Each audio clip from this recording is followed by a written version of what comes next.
Chapistería Soriana. Contamos con chapistas y pintores con años de experiencia en la reparación de todo tipo de vehículos. Carrocería, elevalunas, coches granizados, pulido de faros, golpes, abolladuras, cambio de lunas, ventanillas y cerraduras.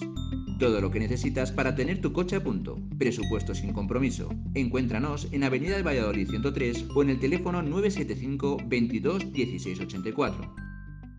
Te mereces calidad, te mereces Domus. Elige tu vivienda en el nuevo edificio Las Terrazas de los Royales. Eficiencia energética clase A, suelo radiante, triple acristalamiento, sistema domótico, cocina de diseño italiano y amplia terraza. Tu hogar en Las Terrazas de los Royales, junto a Escolapios. Domus. Infórmate en calle Nicolás Raval 23B, primero C y en domussoria.com. La tradición, la calidad, el cariño, manos experimentadas y una producción artesanal dan como resultado el mejor sabor. El sabor de Embutidos La Matanza. Embutidos La Matanza, entera. Nuevo servicio Drive en Hipermercado Leclerc Soria. Realiza tu compra online al mejor precio y de una forma muy sencilla. Accede desde tu ordenador, tablet o móvil a nuestra web, compraonline.e-medioleclerc.es y elige de manera fácil, rápida e intuitiva los productos que necesitas. Nuestro equipo te preparará tu pedido y en un plazo de 3 horas podrás pasar a recogerlo por nuestro punto Drive, donde te lo acercaremos hasta tu coche en el horario que nos indiques. Por supuesto, guardando las garantías de higiene y seguridad y sin contacto personal. Nuevo servicio Drive en Hipermercado Leclerc Soria. Tu compra online al mejor precio y de forma cómoda y segura. ¿Necesitas un cambio de armario? ¿Te gustan los accesorios y no sabes cómo combinarlos? En Mandrágora encontrarás la solución. Prendas de todos los estilos y colores, bolsos, bisutería, decoración y gran variedad en lo que estos tiempos no podemos olvidar, nuestra mascarilla. En Mandrágora te asesoramos para que sea más fácil el vestir y dar un toque diferente de decoración a tu casa. Ven a conocernos a Centro Comercial Camaretas. Mandrágora, nos gusta vestir.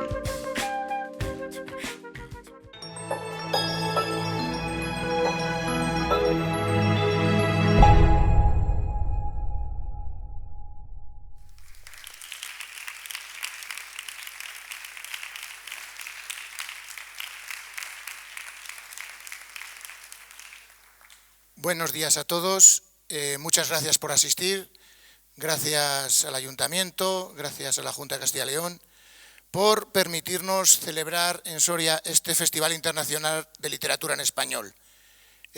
500 millones de personas hablan español y uno de los puntales de nuestro idioma es la cultura y por lo tanto la literatura. En primer lugar, os tengo que pedir perdón porque Paula, por motivos personales, no ha podido acudir. Y entonces va a haber una pequeña variación y van a ser Manuel Rivas, escritor, poeta, perdón, empiezo bien, los nervios y el directo, ya te he cambiado de nombre, Manuel Vila, poeta, escritor, él quiso ser músico, pero al final ha terminado en eso y por lo tanto, pues bueno, nos va a hablar de su trayectoria, nos va a hablar de lo que es la poesía o la prosa poética. Y con él va a estar, bueno, me voy a intentar no equivocar, Ruiz Montilla, Jesús, Mantilla, ¿no ves? Hoy es todo, empiezo bien, no he hecho bien los deberes por lo que parece, entonces va a ser esto que parece un monólogo, bueno, y van a disertar ellos, pues bueno, restando a Paula, y son los que nos van a explicar, van a jugar con esa literatura, con esa prosa poética, y con verdaderamente lo que les dé la gana, que para eso el escenario es suyo. Muchas gracias, César.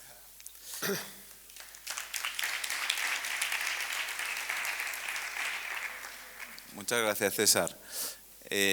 Pues nada, yo no soy Paula Bonet, me gustaría serlo, pero ha tenido un percance, ha excusado su participación en el FILE y me ha dejado a mí lidiar con el gran toro que es Manuel Vilas. Un aplauso para Manuel Vilas.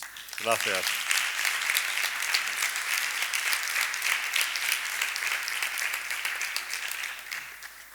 Es verdad que César nos preguntaba que cómo nos presentaba, si como lo que sois, es decir, como lo que tristemente, buenamente somos, y dijo Manuel, no, preséntanos como lo que nos gustaría ser, lo que nos gustaría haber sido. Y es verdad que a Manuel le hubiese gustado ser Elvis Presley, pero, Claro. pero se quedó en el autor de Ordesa, de Alegría, de Roma, de todos estos libros que le han dado tanto éxito. Nos quedamos en escritores. Sí, sí. ¿Y por qué tú querías ser Elvis Presley? Bueno, porque nuestra generación, buenos días a todos, muchísimas gracias por venir y estoy encantado de estar en el File y me parece una idea maravillosa y además me gusta mucho File, o sea, el acróstico, ¿no? El acróstico es muy bonito, File, me parece muy sugestivo y muy sugerente, así que le auguro muchísimos años de vida y crecimiento y, en fin, y que se convierta en un referente de la cultura en este país. Pues yo creo que toda nuestra generación estuvo muy marcada por el impacto de la cultura pop, ¿no? Sí, yo creo que esa es una diferencia notable con respecto a generaciones que nos precedieron, ¿no? El impacto de la música anglosajona, la iconografía del pop, esos discos que nos llegaban.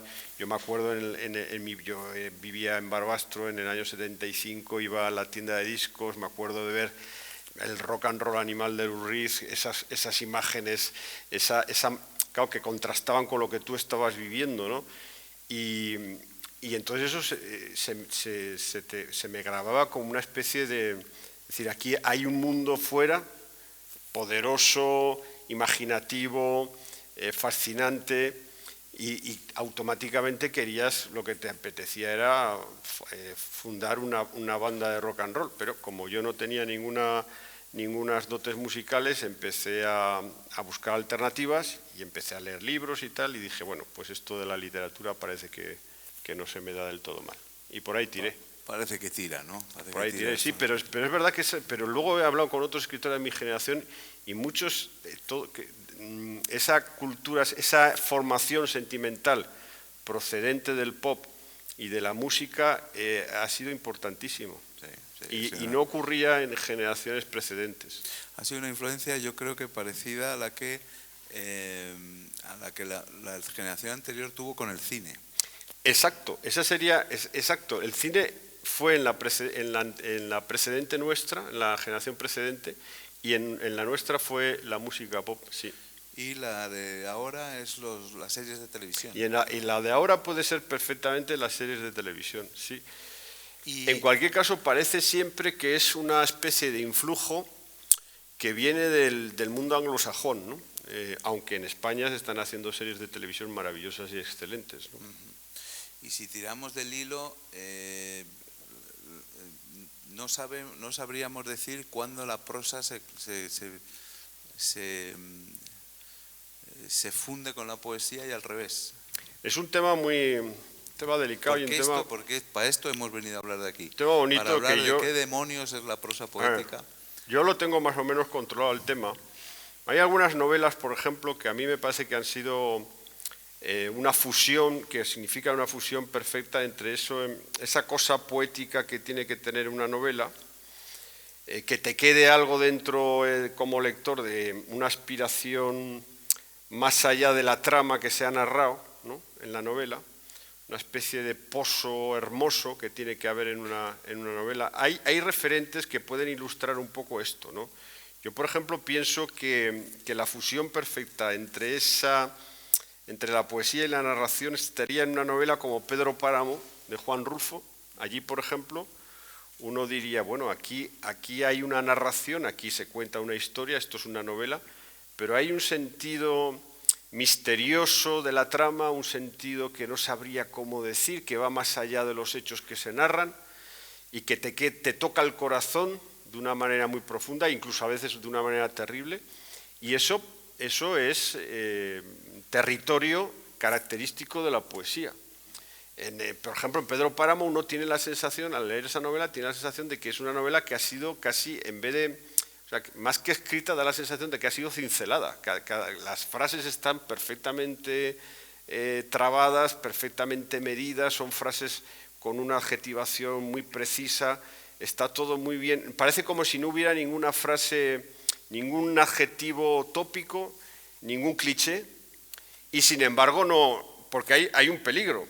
hay un peligro en este tema que es de repente las novelas que se convierten en líricas en el peor sentido, es decir, en donde hay una acumulación de adjetivos y no sé qué, no sé cuánto, y se convierten en barrocas y se hacen muy dificultosas de leer, ¿no?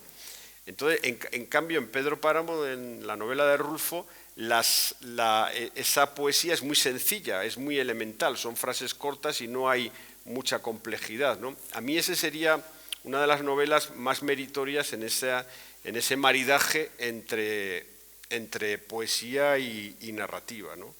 En cine también se da, fíjate, en el cine hay películas en donde también hay tramas, pero la trama queda trascendida en algo poético. Yo, por ejemplo, últimamente, que yo no lo conocía, y eso habla muy mal de mí, porque luego he visto que hay un montón de gente, de cinéfilos, que conocían el cine de Wong Kar-wai, este director chino, que tiene unas películas que en cine serían el maridaje perfecto entre historia y poesía, ¿no? Por ejemplo, In the Mood for Love, que fue traducida en español, o Deseando Amar.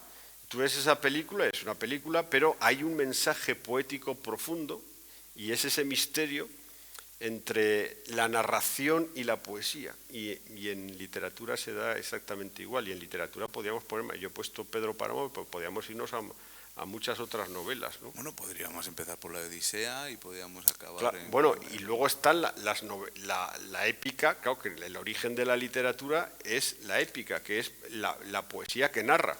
Claro, la poesía que narra. Y ahí está Homero, es claro. Creo que es el primer. Sí, lo que pasa es que nosotros leemos a Homero en prosa, porque lo leemos traducido, pero claro, si una persona quiere leer el original griego, bueno, evidentemente ahora ya no, porque es una lengua que ya no se estudia, pero en mi bachillerato aún se estudiaba. Eso es poesía griega, poesía en griego, ¿no? Pero tú, cuando tuve que pensar por qué tú deberías estar aquí en el File, hablando de esto, es porque yo encuentro en tu obra una tremenda coherencia entre los dos géneros. Cuando leo un poemario tuyo como Roma, me parece una continuación casi de tus novelas. Es que yo como poeta... Hay un pálpito, hay sí. una estética, hay un impulso que no sé cómo distingues cuándo es prosa y cuándo es poesía. Pues fíjate, realmente esta pregunta me la han hecho muchas veces y yo creo que no tengo respuesta porque no... Yo pienso, es decir, cuando yo escribo un poema necesito ya que cuente una... Es decir, es narrar una historia y en esa historia coger personajes en un momento de la verdad. Por ejemplo, en el libro en mi último libro de Roma, es un libro de poesía, se cuentan historias, todo el rato se cuentan historias. O sea, es un libro que dices, bueno, es poesía, pero todos los poemas narran una pequeña historia. Pues porque yo no sé ver la poesía si no es a través de una narración. Porque si en la poesía se va a algo excesivamente abstracto, intemporal y abstracto, yo ya no la siento bien, no me la creo. Yo sé que hay extraordinarios poetas que practican una poesía abstracta, una poesía pues metafísica, en donde el lenguaje está suspendido, no hay una historia, no hay un hilo narrativo. Pero yo esa tradición yo no me encuentro bien allí. Yo necesito ver, fíjate, yo lo que creo que me pasa a mí es que lo que necesito es ver la vida. Yo como escritor necesito ver la vida. Y para ver la vida necesitas verla en su transcurso, en cómo está ocurriendo la vida. Y la vida ocurre en historias que nos pasan. Yo creo que todos los seres humanos nos pasan historias. A lo mejor, y ahí en Roma, en este libro de poemas y en mis novelas, no son grandes historias, porque a la mayoría de los seres humanos nos ocurren pequeñas historias. No vivimos grandes tragedias griegas ni shakespearianas, no somos Hamlet ni Macbeth, no estamos... eso ya lo vio muy bien Joyce cuando hizo el Ulises, ¿no? Es decir, que el ser contemporáneo el hombre del siglo XX le iban a pasar pequeñas historias, muchas veces, pues incluso podríamos decir grises, ¿no? Incluso rutinarias, incluso humildes o simples y sencillas, pero son las nuestras, ¿no? Y yo necesito contar esas pequeñas historias, ¿no? de hombres y mujeres normales, que no son grandes héroes, no son grandes heroínas, pero que están haciendo cosas. Necesito ver en un poema o en una novela a hombres y mujeres haciendo cosas, pensando, intentando vivir, pues no sé, viendo la televisión, comiendo, paseando, haciendo el amor, comprando en una tienda. Necesito ver la actividad humana y trasladar esa actividad humana a la literatura. Y eso lo hago tanto en prosa como en novela, perdón, en prosa como en poesía. Y si no veo esa vida, ese latido, realmente yo no escribiría, no haría literatura. O sea, para mí es... Porque hay una cosa que a mí me obsesiona, y a ti, yo creo que a todo escritor, yo creo que cuando tenemos cierta edad nos pasa, que es la reflexión sobre la utilidad de la literatura. Llevamos ya muchos años escribiendo, tú lo sabes, llevamos muchos años escribiendo y cuando tú eres joven empiezas a escribir movido por muchas pasiones que son puras y quieres cambiar muchas cosas, eres muy revolucionario, muy rebelde y no te paras a pensar en la utilidad de la literatura, pero cuando ya cumples años sí que quieres saber si a lo que te has dedicado y has puesto tanto empeño en tu vida es útil, sí, sirve para algo. Esta pregunta, a lo mejor un escritor de 25 o 30 años no se la hace, no se la hace porque quiere cambiar el mundo. Sí. En estos momentos tan difíciles y complicados a causa del COVID-19, Mapfre se ha querido posicionar al lado de la sociedad. Para ello ha sacado un seguro de salud para que las personas puedan tener un seguro de salud privado a un precio asequible, ya que tiene un descuento de hasta un 40%. Asimismo, ha creado un fondo de pensiones socialmente responsable que puede ser garantizado, dato muy importante teniendo en cuenta la volatilidad de los mercados. Infórmate en la oficina Mapfre de Olvega. Martínez Romera. Nueva promoción, edificio de 16 viviendas, calle Mosquera de Barnuevo 11 en Soria. Garaje y trastero, excelentes calidades y cualidades que lo dotan de gran confort. Aislamiento térmico y acústico, placas solares y fotovoltaicas en servicios comunes, calefacción individual de gas, madera maciza lacada en blanco en interiores. Martínez Romera, filosofía de la buena construcción, calidad y disposición. Estamos en un momento decisivo, en una encrucijada entre dos futuros.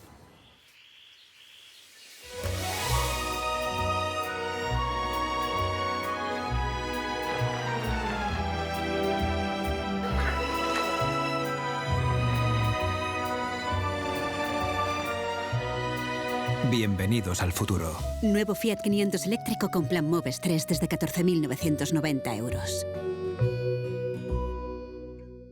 Hermanos Mateo Lorenzo, Polígono Industrial Las Casas, Soria.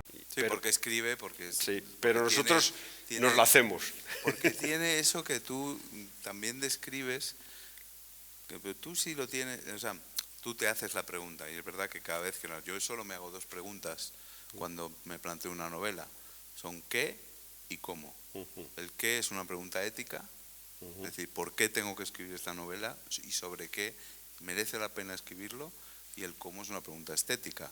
Y ahora, ¿cómo lo hago? Sin embargo, tú en eso tratas unos temas de una manera que parece que todas esas preguntas a lo mejor han sido más fáciles de responder porque rápidamente buscas en la cotidianidad, en la vulgaridad, la belleza, el entusiasmo. Sí, esa es una palabra que a mí me... que es un concepto que tú tienes que desarrollar. El entusiasmo es el último sentimiento que acabo de descubrir. Ahora, el entusiasmo me parece que es una de las cosas más maravillosas. Sí, pero el entusiasmo de un café. Sí, claro. Es que la vida, y es que esto ha sido una enseñanza de la pandemia y del confinamiento, que nos habíamos obsesionado pensando que la vida tenían que ser cosas grandiosas y coño, es que de repente un café en una terraza, pues lo hemos redescubierto, ¿no? O sea, una comida con un amigo lo hemos redescubierto. Entonces, que ahora yo sienta entusiasmo tomándome un café, pues es maravilloso. Y yo creo que hay que aprender siempre en positivo de las cosas malas que nos pasan, ¿no? Nos ha pasado una cosa terrible, que es lo que hemos vivido con el virus, y bueno, y ahora que empieza la vida, que volvemos a regresar a la vida, yo creo que debemos volver con entusiasmo, que es un sentimiento muy maravilloso, además es que es gratis el entusiasmo, solo lo pone uno, no, además no tiene impuestos, no hay que pagar impuestos por el entusiasmo, es gratuito, ¿no? Y es una manera de estar en el mundo de profunda admiración hacia las cosas sencillas, con ganas de realizar, con ganas de trabajar. A mí el trabajo cada día me parece más maravilloso, ¿no? Cualquier tipo de trabajo, porque es actividad. Me he vuelto muy místico también, muy filosófico. El entusiasmo es una idea también un poco mística, ¿no? Un poco también a lo mejor de la edad, ¿no? Pero sí que he descubierto ese sentimiento maravilloso que tiene que ver con haber vivido este encierro, que hemos estado encerrados. Nos hemos dado cuenta de que somos criaturas sociales. Nos hemos dado cuenta de algo importantísimo, que es que para saber que estamos vivos necesitamos que alguien nos lo diga. Así que si tú vives solo, es que llega un momento, o sea, si tú estás solo en el mundo, llega un momento en que puedes cuestionarte si realmente estás vivo o no, por mucho que te veas en el espejo. Tú necesitas estar vivo, significa que alguien te diga, hola, buenos días, ¿cómo estás?, ¿no?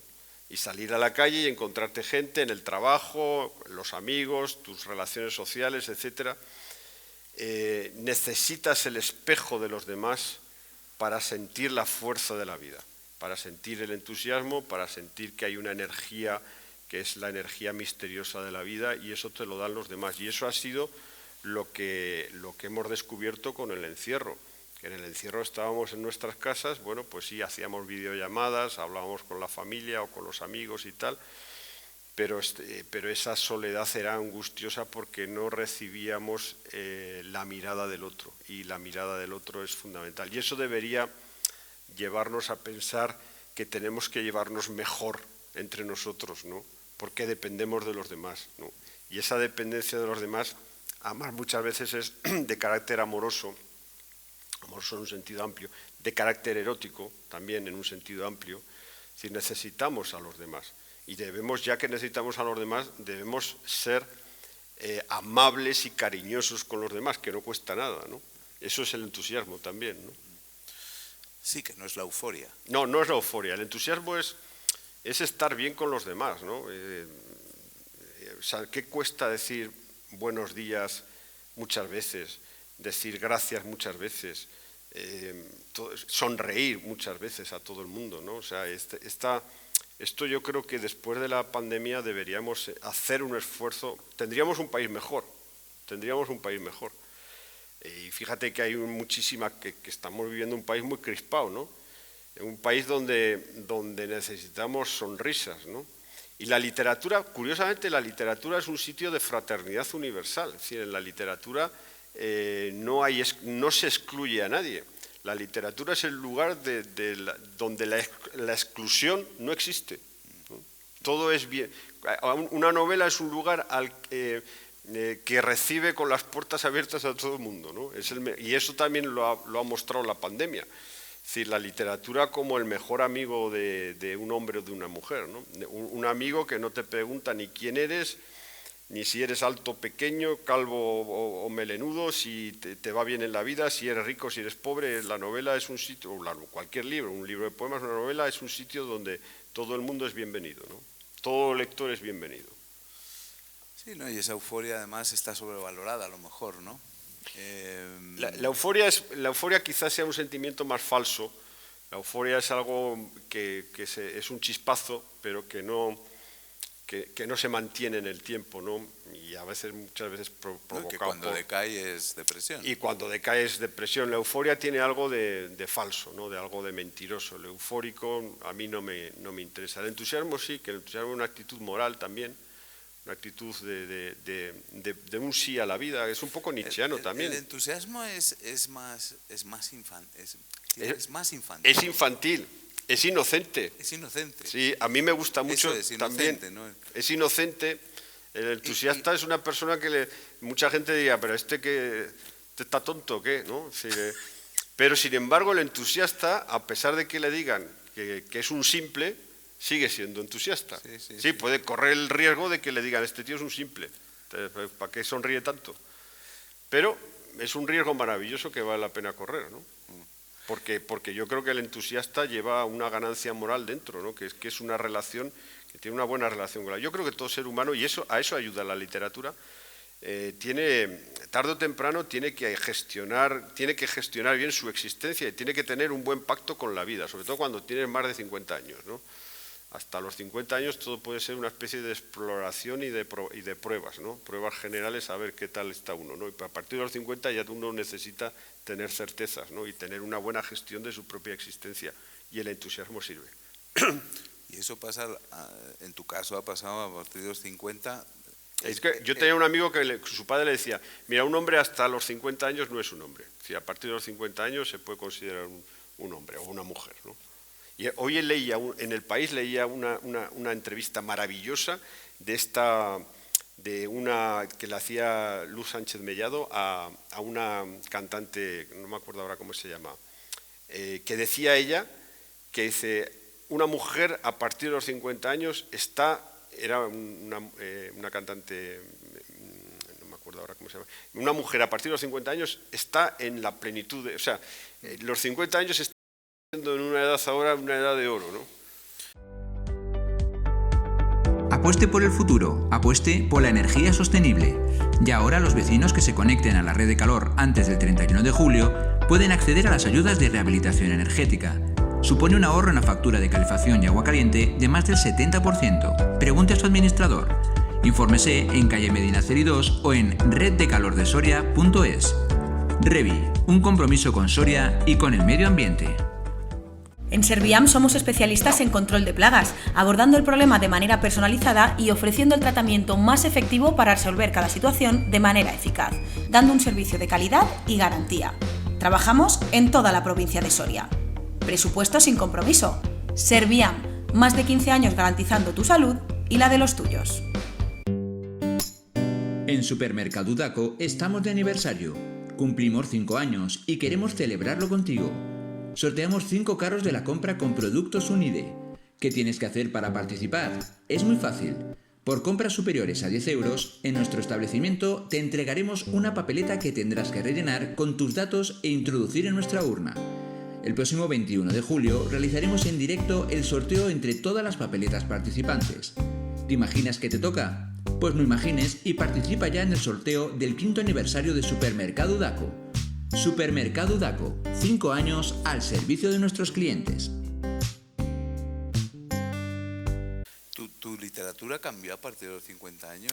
La mía cambió. Yo creo que mucha gente a partir de los 50 años cambia, porque probablemente ese cambio de los 50 años antes ocurría... Hay un retraso biológico constante que está fruto pues, de los avances científicos, los avances sanitarios, y yo creo que ahora cosas que pasaban a los 40 ahora pasan a los 50. Porque a los 50 uno sabe muchas cosas de la vida. El otro día muchos amigos míos me dicen que a partir de los 50 años las relaciones sexuales son infinitamente mejor que antes, ¿no? Esto también es curioso, ¿no? Esto también es muy interesante. Es decir, hay como una especie de sabiduría ganada en la vida, en la experiencia de la vida, y esa sabiduría empiezas a aplicarla a partir de los 50 años. Hay muchas cosas que a partir de los 50 años ya no te importan y que antes te daban unos quebraderos de cabeza insoportables. Y hay cosas que antes de los 50 creías que no eran importantes y después de los 50 te das cuenta de que son muy importantes, ¿no? Aprendes también a vivir, a gestionar tu soledad, porque todo ser humano tarde o temprano tiene que enfrentarse a su soledad casi biológica, ¿no? Y bueno, y la literatura, que es un poco... La literatura ayuda a todo esto. La literatura con sus novelas, con sus historias, ayuda a un hombre o a una mujer a encontrar su lugar. No estoy hablando de autoayuda, sino estoy hablando del noble ejemplo que hay en los libros. En los libros tú encuentras lo que pensaron otros antes que tú y te ayuda a ti. Y también encuentras una cosa que es una virtud clásica que a veces hemos olvidado, que es lo que yo prefiero utilizar esta palabra, que la voy a decir ahora, que no la palabra horrible de autoayuda, que es la palabra consolación, que es una virtud clásica, que viene de los griegos y de los romanos, la idea de la literatura como consolación, que también es importante. Sí, y como consuelo, pero también como inquietud en el lector. Es decir, a lo mejor a ti te ayuda, te consuela y te refuerza y te desahoga haber escrito libros como Ordesa, Alegría, pero a mí me causaba, además como somos amigos y te quiero, leer Alegría era una inquietud cada vez que aparecía Schomberg en escena. Es decir, además la habilidad que has tenido de poner el nombre de los músicos y coger el responsable de la destrucción de la armonía para nombrar la depresión. Sí. Cada vez que aparece Schomberg, digo, ¡ay madre! Ahí en Alegría, en esa novela, yo quería hablar del gran enemigo de ese sentimiento que era otro de los grandes sentimientos de la condición humana, que es la alegría. En nuestras sociedades ha aparecido una enfermedad terrible que es la depresión, y yo quería hablar de la depresión y la situé en esa novela con un personaje que se llama Schomberg, que como tú, que en términos musicales es la ruptura de la armonía clásica, ¿no? Del buen sentido de la vida. Y sí, hay grandes enemigos de la alegría y uno de ellos es la depresión. Me interesaba hablar desde la literatura de la depresión porque creo que esa enfermedad psiquiátrica solo con el relato psiquiátrico o sociológico no llegamos a conocerla bien. Yo creo que la literatura siempre da una versión alternativa y necesaria, una versión emocional de las cosas que nos ocurren, ¿no?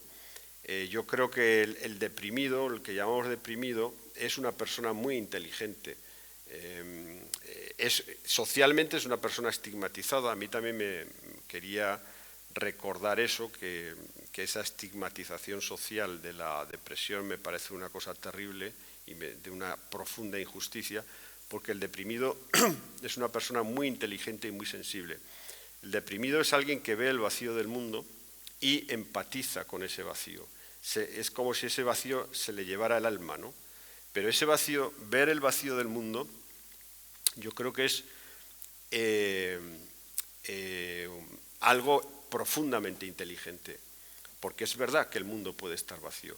Lo que yo proponía en Alegría era, ves el vacío del mundo, lo contemplas la posibilidad de que la vida no tenga sentido, de que todo sea absolutamente todo absurdo, porque eso es verdad, pero lo ves y dices, lo he visto, una vez visto, lucho contra eso y voy a crear un sentido suficiente para que ese vacío del mundo no se me trague y no se me lleve, ¿no? Y eso es lo que yo hago en Alegría, ¿no?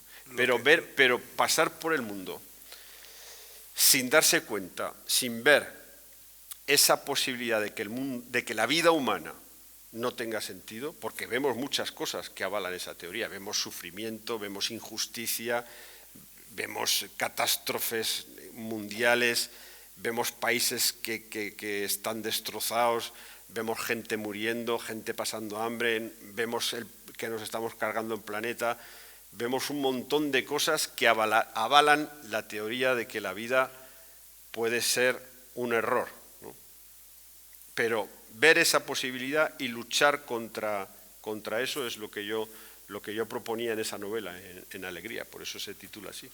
Sí, y además lo ves y te salvas con elementos vulgares y cotidianos, y la contemplación de esos elementos vulgares y cotidianos, o anteriormente en Ordesa, agarrándote a tus padres, cuando no habías visto a tus padres como se te revelan en Ordesa, porque Ordesa no es un libro, es una revelación. Está muy bien visto eso, sí. Es una revelación y compartimos nosotros esa revelación, ese descubrimiento de los padres cuando ya no están los padres.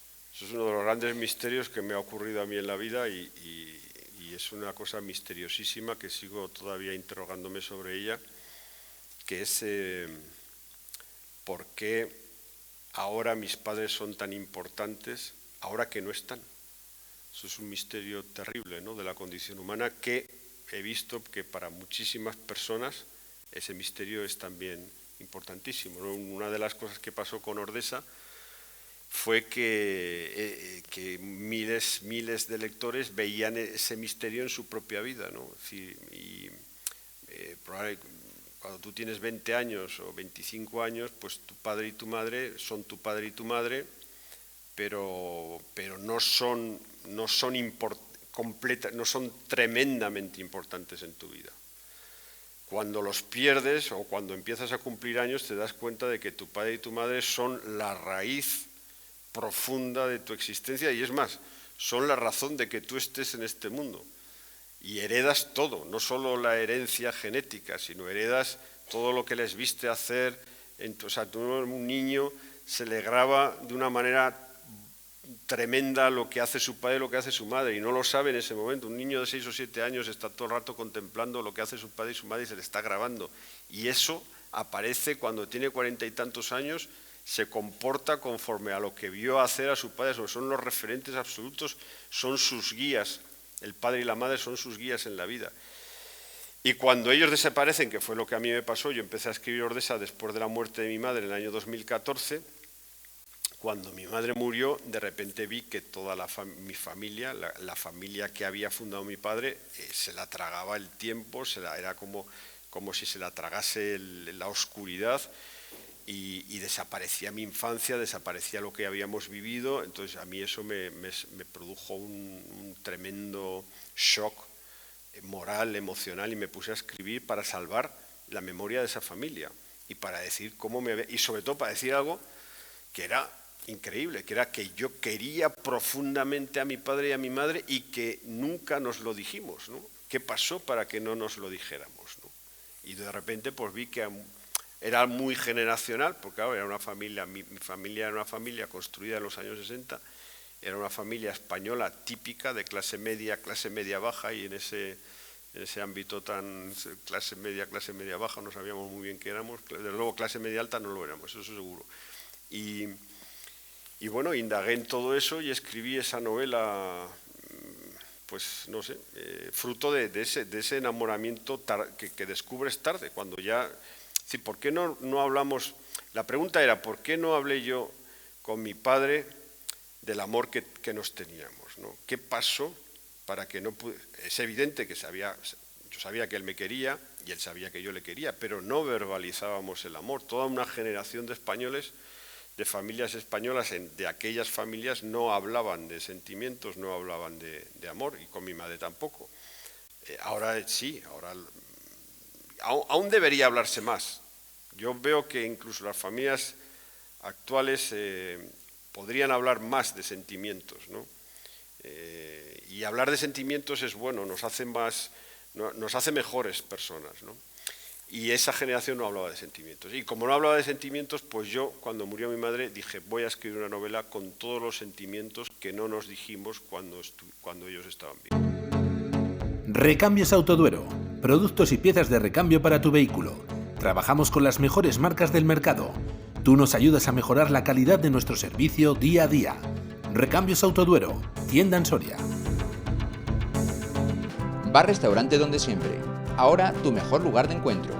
Almuerzos, menú del día por tan solo 12 euros, menús especiales fin de semana. Disfruta de nuestra terraza cubierta con parque infantil y el mejor servicio. Bar Restaurante Donde Siempre, a 10 minutos de Soria, en Tardesillas. Reservas con cita previa en el 975 18 82 21.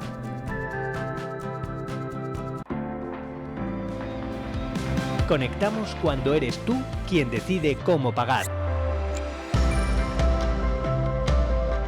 Conectamos cuando resuelves tus dudas al momento. Conectamos cuando sabemos que esto es solo el principio. Una nueva forma de conectar contigo. Conectamos con tu lado digital. Caja Rural de Soria. Conectados al futuro. Por eso tiene esa revelación a ti mismo de saber también que tú te podías decir o tú podías expresar esos sentimientos, ¿no? Claro, efectivamente. Que yo podía, que esos sentimientos estaban en mí y que habían sido generados por mi padre y por mi madre. Claro, lo que pasa es que no los habíamos verbalizado. Entonces yo empecé a recordar todas las cosas que mi padre y mi madre hacían y que eran amor, ¿no? Bueno, y la novela, pues el que la lee... Y se lo contaste a tus hijos. Y se lo conté a mis hijos. A través de esa novela, claro, de esas novelas. Porque luego me di cuenta también de que tú eres hijo, pero luego te conviertes en padre o en madre, ¿no? Y estás allí, sí, de repente, y ese es el tránsito biológico de... Lo más importante que hacen los seres humanos en esta vida es primero ser hijos o hijas, y luego, y esto ya es facultativo, es convertirse en padres o en madres, ¿no? Y eso es, existencialmente es lo más relevante que hacemos los seres humanos. Sí, es verdad que luego somos seres sociales, tenemos un trabajo, tenemos una vida profesional, tenemos amigos y tenemos vida laboral, y la vida laboral y profesional es muy importante, y gracias a eso, pues, pero gracias a la vida laboral y la vida profesional, ¿qué hacemos? Pues construimos una familia. Si la vida laboral y la vida profesional, que es importantísimo porque son nuestros trabajos, pero en última instancia, ¿para qué trabajamos? ¿Para qué ganamos dinero? ¿Para qué tenemos un sueldo al mes, los que tienen suerte de tenerlo?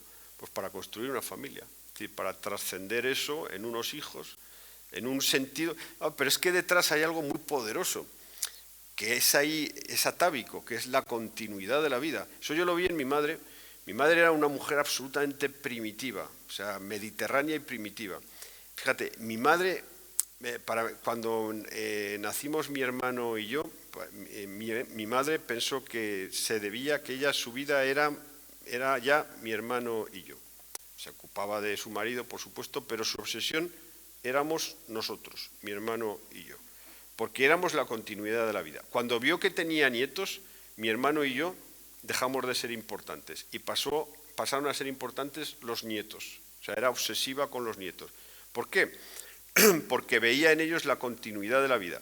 Entonces, biológicamente estamos destinados a perpetuar la vida, porque nos debemos a ese bien de que la vida continúe. Todo está al servicio de la vida y lo importante es que la vida siga y continúe y avance hacia donde sea que tenga que avanzar, pero que continúe. Y eso es belleza y eso es hermosura. Y eso cuando tú lo ves dices, esto, qué cosa tan misteriosa y tan poderosa, dedicarte a la perpetuación de la vida, porque eso es maravilloso. O sea, alguien que está pensando en que la vida debe continuar, esa persona es bondadosa, es buena. Sí, en eso reviertes esa presencia de tus padres en algo fantasmagórico, pero real, como también te pasa en Roma, donde ves fantasmas, donde has visto fantasmas buenos. Claro. Yo veo fantasmas buenos. ¿De qué tipo? Pues yo creo que pues todos, fíjate, la idea del fantasma bueno es la idea de uno mismo, ¿sí? Porque claro, tú existencialmente eres consciente de que ocupas un tiempo, estás viviendo un presente, pero sabes que el tiempo va corriendo, vas cumpliendo años y te enfrentas a un tema devastador, que es tu desaparición. Entonces tu desaparición, que no te la recuerdas todos los días, porque si no estarías todo el día deprimido, pero todo el mundo más o menos la lleva en la cabeza, sobre todo cuando tienes cierta edad. Sabes que aquí no se queda nadie. Mi padre lo decía, aquí no se queda, mi padre decía siempre, aquí no se queda nadie, aquí no se queda nadie. Entonces, puesto que aquí no se queda nadie, lo que haces es pensar en los que ya se fueron, ¿no? Que te sirven de modelo, a ver cómo se fueron. Voy a contar una historia muy divertida, porque la cuento en Ordesa, pero es que es una cosa... Porque también hay comedia en la vida, pues la vida es muy importante, pero es también cómica. Mira, cuando murió mi padre, estábamos en el tanatorio y estaba pues mi padre expuesto en el ataúd y tal, y de repente vino un señor que era coetáneo de mi padre, de la misma edad que mi padre, pero no era conocido, yo sabía que era conocido de mi padre, pero no era de los amigos de mi padre, por tanto su aparición allí me pareció un tanto extraña, ¿no? Y fue al féretro y se quedó mirando a mi padre y me vio a mí y se sintió en la obligación de explicarme, puesto que no era amigo íntimo de mí, no era un gran amigo de mi padre, es un conocido sin más, vino a explicarme porque había dicho, mira, es que he venido porque soy de la misma edad de tu padre y quería saber cómo estaría yo de muerto. Y se marchó y 5 o 6 meses después murió. O sea, debía tener una enfermedad también terminal y 5 o 6 meses después murió. Y claro, entonces dije, claro, yo pensé esa historia, digo, claro, necesitamos de alguna manera a los que han abierto el camino hacia un sitio, mirar cómo han abierto ese camino, ¿no? Entonces la idea de los fantasmas que hay en Roma es un poco eso, los que ya no están y que te sirven de modelo de cómo se marcharon, de qué hicieron, cómo enfrentaron la desaparición y cómo enfrentaron la muerte, y esa posibilidad de quedar atado a la vida siendo un fantasma bueno, porque yo creo en los fantasmas buenos. La idea de los fantasmas malos no, de gente que amó profundamente la vida, y esa energía positiva queda en los sitios y es buena, ¿no? Es un poco poesía eso también, ¿no? Evidentemente. Bueno, es que es poesía, es que estamos hablando todo el rato de prosa y poesía, porque la prosa es algo concreto. La prosa y la poesía es algo más volátil, que cuesta... La prosa ocurre en una novela, ¿qué es una novela? Es la creación de un espacio y de un tiempo y de unos personajes. Eso es la máxima concreción.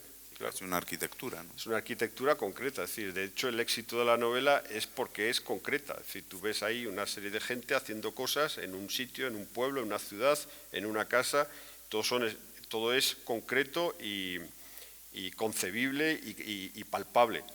Y la poesía es una abstracción, de ahí pero claro, es una abstracción que tú necesitas también, porque hay una cosa que a mí me gusta en las novelas, que es coger a los personajes en el momento de una verdad, ¿no? En el momento que están haciendo algo que va a ser importantísimo, ¿no?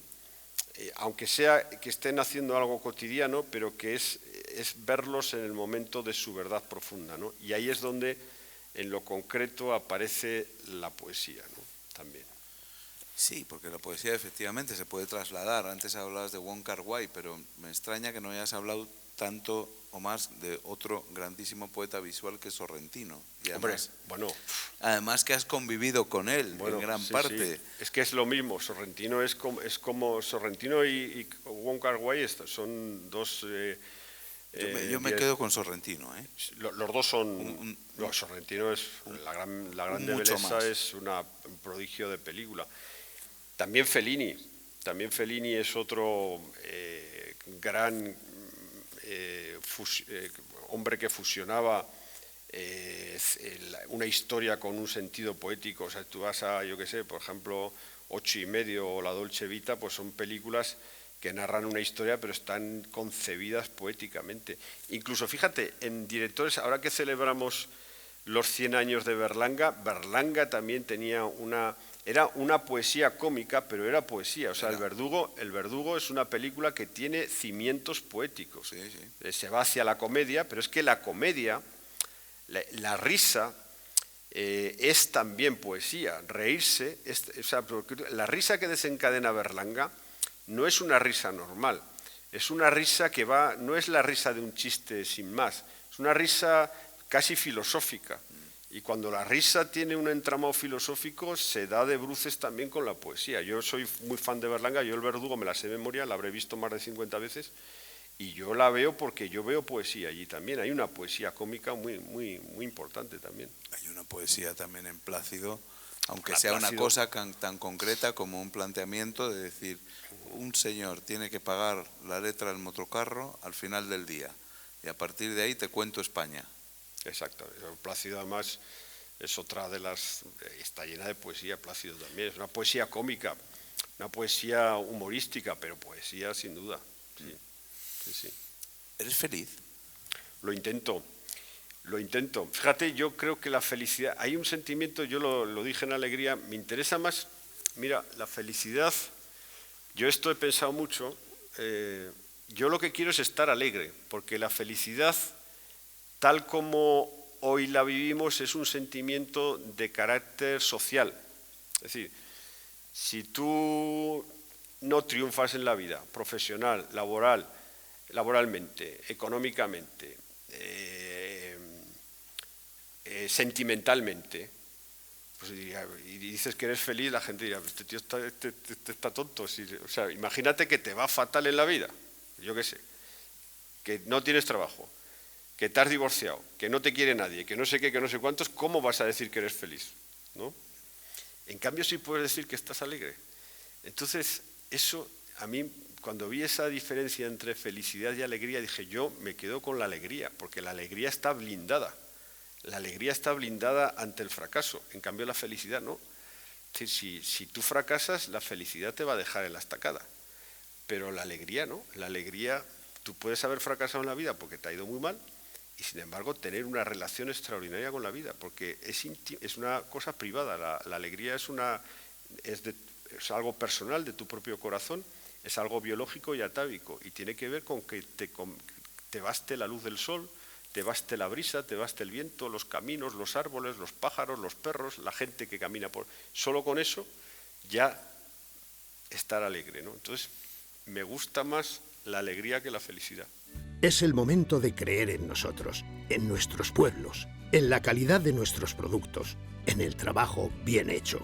Es el momento de creer en Soria. Desde Bodegas Castillejo de Robledo queremos apoyar a la hostelería soriana y animar a nuestra gente a consumir productos sorianos. Bebe el Ribera de Soria. Bebe Silentium. En Centro Médico Pama nos adaptamos a la nueva situación para seguir cuidando de ti. Amplia variedad de servicios. Disponemos de quirófano de cirugía mayor ambulatoria. Habitaciones de corta estancia totalmente equipadas para tu bienestar y recuperación. Contamos con la más avanzada tecnología médico-quirúrgica. Cuidar de ti es nuestra prioridad. Centro Médico Pama, en Ronda y Los San Villa, número 2, Soria. Residencias para Mayores La Torre. Empresa familiar con más de 20 años de experiencia en el sector. Una demostrada profesionalidad en el cuidado de las personas mayores. Disponemos de 7 residencias adaptadas a las necesidades de cada residente. Atención personalizada e instalaciones funcionales y modernas. Residencias para Mayores La Torre. Un trato familiar y humano para hacer de nuestros centros residenciales su hogar. Conócenos en www.residenciasparamayores.com. O sea, que pensaste a lo mejor titular aquel libro Felicidad, pero lo titulaste Alegría. Exacto. Porque fue una consecuencia. Exacto. Una conclusión que sacaste de eso. Comparé los dos sentimientos que son dos de las grandes utopías del ser humano, más la felicidad, porque es ahora socialmente la felicidad, la gente necesita la felicidad, necesita sentirse feliz, pero la vi muy vinculada a posesión de cosas, a poseer cosas y a triunfo social. Y la alegría la vi más humilde, más mística, más franciscana, y dije, no, mejor me quedo con la alegría. Más posible, más fácil. Más fácil, la vi más fácil y más sencilla. Más de tu intimidad, es un latido personal, no es social. Tú mismo, tú contigo mismo y tu propia mirada sobre la vida, ¿no? Y más secreta, más misteriosa, más simple, más relacionada con el entusiasmo. Es que hay gente, ¿y este por qué está alegre? Si le va todo mal. Es decir, y este tío está siempre alegre y le va muy mal en la vida. Que la gente diga esa paradoja, me parece que refleja perfectamente la maravilla de la vida, ¿no? De la vida y de la capacidad del ser humano por sobreponerse. Por sobreponerse. Sí, que eso es lo que tienen los personajes de Berlanga. Exacto. Que hay veces que son que hay veces no, que son todos unos pobres desgraciados, pero sin embargo están alegres. Están alegres. No están felices, están alegres, están contentos. Están alegres y sobre todo están haciendo todo el rato un montón de cosas. Que esto es divertidísimo en las películas de Berlanga, todo el mundo está moviéndose de un lado a otro y tal. Efectivamente, tú los ves desde el punto de vista social y dices, madre mía, qué vidas desde el punto de vista socioeconómico e histórico, qué vidas están viviendo más grises y tal, y sin embargo están todo el rato alegres y están haciendo un montón de cosas, se mueven, van de un lado para otro, están activos, tienen una actividad, y esa actividad es la vida misma, ¿no? Tú que trabajas con una materia prima que es la vulgaridad, y que haces un esfuerzo literario, estético, intelectual por elevar la vulgaridad. ¿Eso es la poesía? Para mí sí.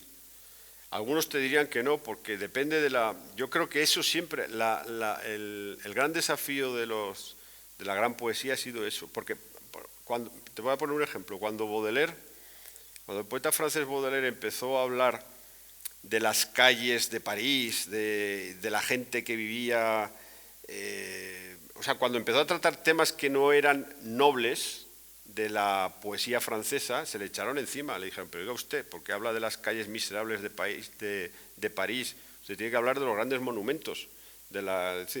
Y él se fijó en la vulgaridad, y así otros muchos. O Neruda cuando escribe las odas elementales. Es decir, yo creo que los grandes poetas han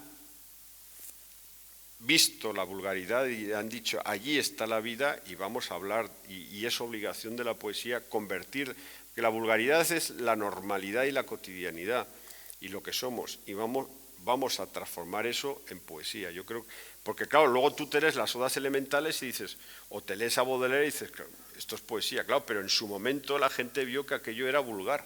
De hecho, a Baudelaire lo trataron como poeta vulgar porque trataba temas vulgares. Por eso podemos decir a lo mejor que estamos en una edad gloriosa para escritores como tú, porque estamos rodeados de vulgaridad. Sí, lo que pasa es que hay hay una lucha muy dramática y muy dolorosa, que a veces es muy difícil.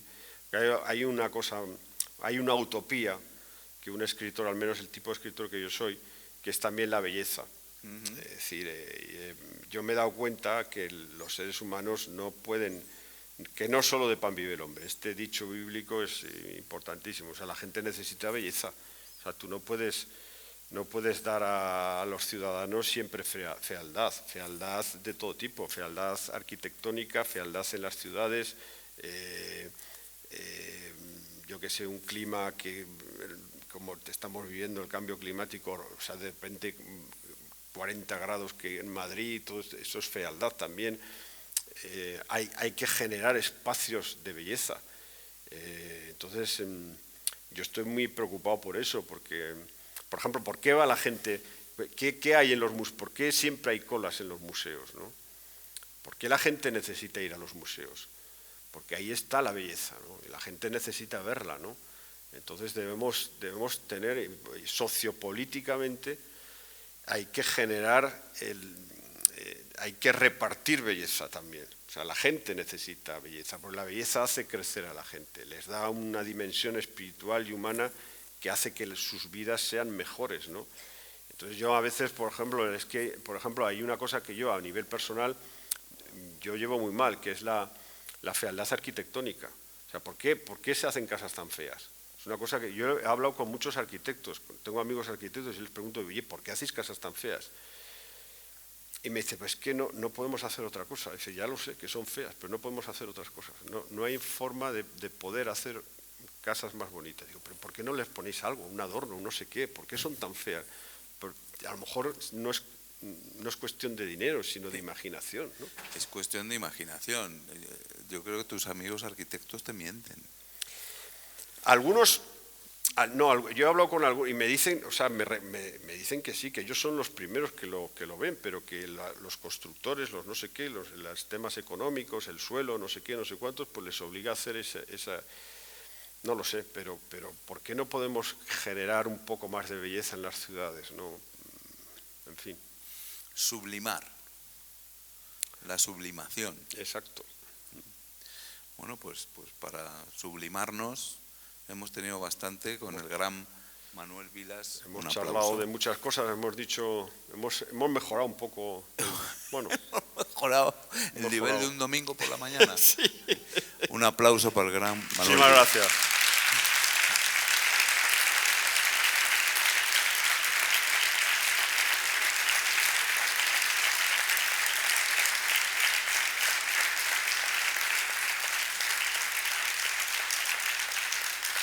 Y no se pierdan la próxima conversación entre el gran Ian Gibson y Antonio Muñoz Molina.